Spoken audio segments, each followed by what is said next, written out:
네, 안녕하세요, 여러분. 엘리트 앰비션입니다.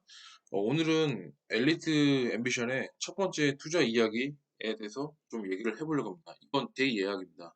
제 이야기고, 첫 번째는 저는 소액상가 투자편을 했어요. 첫 번째는 소액상가 투자편을 했다. 이거는 첫 번째, 엄밀히 말하면 첫 번째는 이제 실거주 외 첫 번째 투자입니다. 실거주는 제가 실거주로 그때 25평 아파트를 살았거든요. 아파트를 살았는데 그거 외에 첫 번째 투자로 첫 번째 소액 상가를 먼저 시작했다. 이거에 대해서 제가 투자에 대해 입문했다. 이걸 좀 말씀드리면서 제 이야기를 사소한 이야기지만 어쨌든 한번 들어봐 주시길 바라겠습니다. 그때는 제가 소액 상가를 투자했는데 어떤 식으로 투자를 했냐면은 음, 이런 문구였어요. 그러니까 어떤 거냐면 이게 상가 건물 6층짜리 건물이었고 그 다음에 그 바로 앞에 도로가 있었고 그리고 아파트가 약 200세대 소형 소형 아파트 소규모 소규모 아파트가 약 200세대 정도가 이렇게 있었고 이쪽에는 도로가 2차선 정도 되는 크기였는데 한쪽에는 도로가 주차할 수 있는 공간이 있어요. 이쪽에 주차를 하게 되고 이쪽에 주차를 하게 되고 이쪽은 아파트 입구가 되겠고 이쪽은 상가 건물 입구가 될 것 같고 이쪽은 이렇게 왔다 갔다 하면서 거의 좁은 도로였습니다. 좁은 도로였고 그렇게 막 유동 인구가 그렇게 유동 인구가 많지 않았다. 유동 인구가 많은 상가 건물은 아니었습니다. 그래가지고 왜냐면 한 차선만 이렇게 왔다 갔다 하기 때문에 그렇게 많은 유동 인구는 절대 될 수가 없죠. 왜냐면 이 주차 돼 있고 대충 어떤 느낌인지는 오시겠죠. 상가 입구 출입문이었는데 해당 상가는 여기였어요. 해당 상가 여기였고 제가 이쪽 1층에 이쪽을 매수했고 2층 같은 경우는 여기는 이제 거기였어요. 이제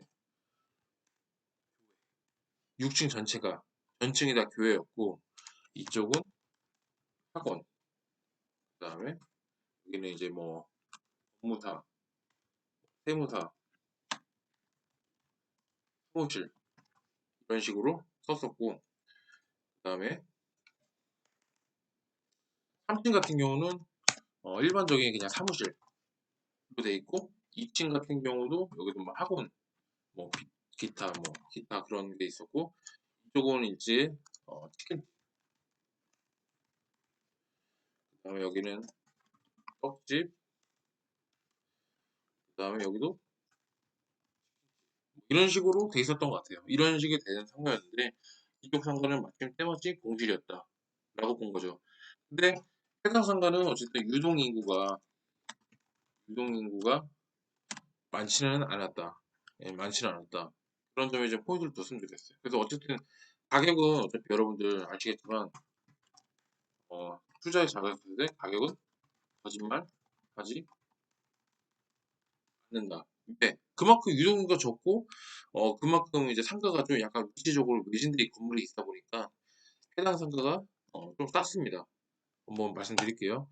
소액 투자 일지는 제가 7,100만 원일 때 좀 매입을 했어요. 7,100만 원이었고 공실이었습니다. 그때는 공실이었고 그전에는 제가 알기로는 그전에는 우유 대리점 뭐 배달하고 뭐 그런 데 있잖아요. 우유 대리점이었던 걸로 했습니다.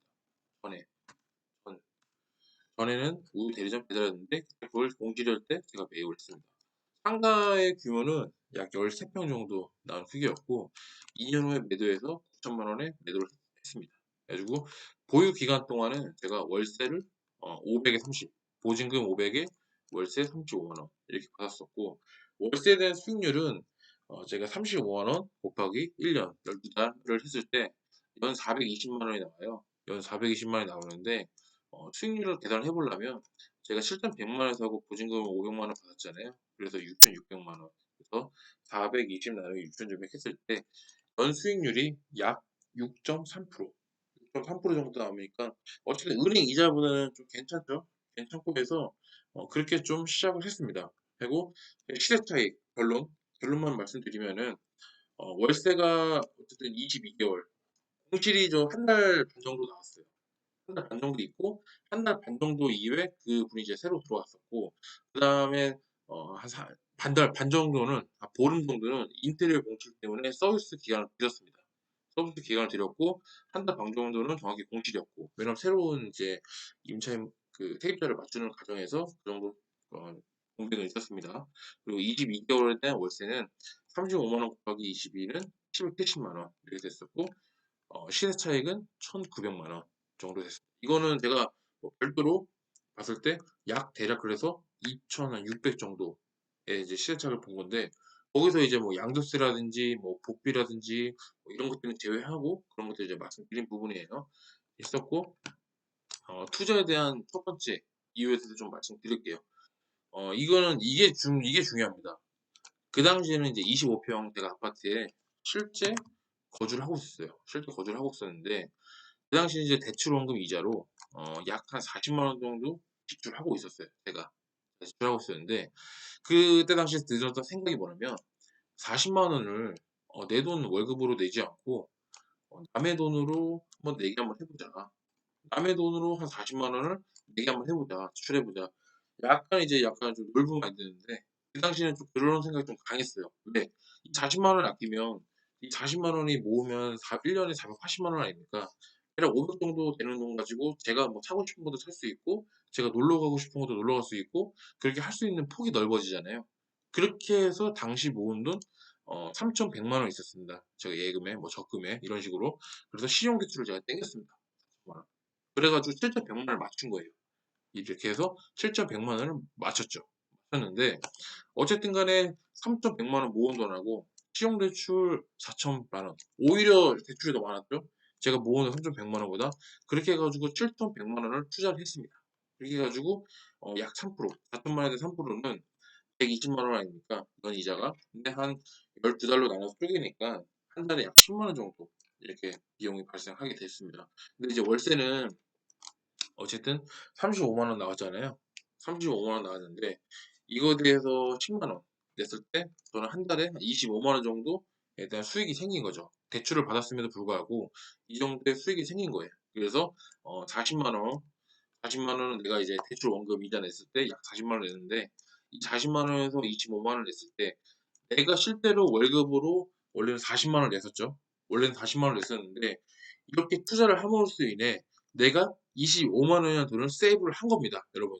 25만 원 돈을 세이브했기 때문에 내가 실질적으로 내 돈 원금은 15만 원을 내서 이렇게 투자를 했다.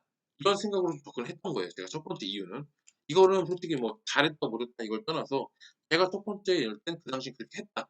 이렇게 마인드를 시작했다. 좀 오래됐어요. 오래된 얘기하고 이렇게 시작을 해서 이렇게 벌었다. 시대 차익도 조금이지만 시대 차익을 한번 내보고 용기도 얻고 실행을 했다. 이거는 이렇게 말씀드릴 수 있을 것 같아요. 자, 그리고 자, 2년 후에는 월세 상한선만큼 내가 올릴 수도 있는 계획을 갖고 있었죠. 제 계획상으로 그렇게 하고 월세 올리거나 매도 가능했죠. 2년 후에는. 그리고 초기 세팅가부터 전략적 대응이 가능하다는 걸 배웠죠. 무슨 얘기냐면 예를 들어서 이거는 이렇게 볼 수 있어요. 뭐냐면 초기에 렌트 프리를 주고 약 한 40만 원을 받는 거죠. 40만 원을 받으면 40만 원을 받는다. 이렇게 되면은 여러분들 480만 원이잖아요. 480만 원 받고 480만 원 받고 480만 원 나누기 6,600 하면은 7%가 넘어갑니다. 7%가 넘어가는데 나중에 팔 때를 생각했을 때 나중에 매도 팔 때를 생각했을 때 매수자 사는 사람은 수익률을 볼 수밖에 없다. 이 얘기예요. 나중에 렌트풀을 주고 40만 원 받는 게 나중에 팔 때 매도 생각 때 수익률을 볼 수밖에 없기 때문에 수익률을 높여주기 위해서 그렇게 할 수 있는 겁니다. 그렇게 예를 들어서 그런 식으로 해가지고 초기 세트가부터 전략적 대응을 할 수 있다는 게 여러 가지 이제 유형이 있다는 얘기죠. 제가 이거는 하나의 예를 들어준 거고 전략적 대응이라는 거는 나중에 매도 시 매도 시에 유리하게 적용할 수 있다. 이런 것들을 제가 배운 거예요. 이걸 하면서. 이런 것들을 병행하면서 중간중간에 사건, 사고가 있었는데 그런 것들도 하면서 배운 거죠. 그래서 마지막으로 배운 점. 정직하게 투자하기보다는 때로는 내가 투자를 해서 깨달음을 얻는다. 정직하게 정직하게 살기보다는이 말 것 같아요. 정직하게 이게 정직하게 살기보다는 이 말이 무슨 말이냐면 제가 대출 원리금으로 40만 원 냈잖아요. 40만 원을 내고 정직하게 사는 것보다 투자를 해서 제 고정 지출이 줄어드는 거죠. 15만 원으로. 그러니까 저는 25만 원씩 매달 매달 세이브가 되지 않습니까? 이렇게 돼서 그런 것들을 깨달음을 얻었다는 거. 그런 거에 자신감을 얻은 거고. 두 번째는 이겁니다. 이거는 투자를 하면서 여러 가지 변수, 상황들을 하면서 어, 배우는 배우는 거죠. 그런 것들을 배우고 그 다음에 내가 시대 차익, 그 다음에 월세를 수익을 내면서 자신감 향상에도 때로 많이 쓰죠. 그래서 다음 두 번째 투자의 바로 시작 행동으로 말이 아닌 행동으로 바로 시작을 하게 됩니다. 이게 그래서 첫 번째는 어쨌든 간에 제가 첫 번째 소액 상거로 시작을 했지만 바로 이것을 제가 어쨌든 간에 조금 작은 성공을 함으로써 인해 두 번째로 바로 또 시작을 하게 됩니다.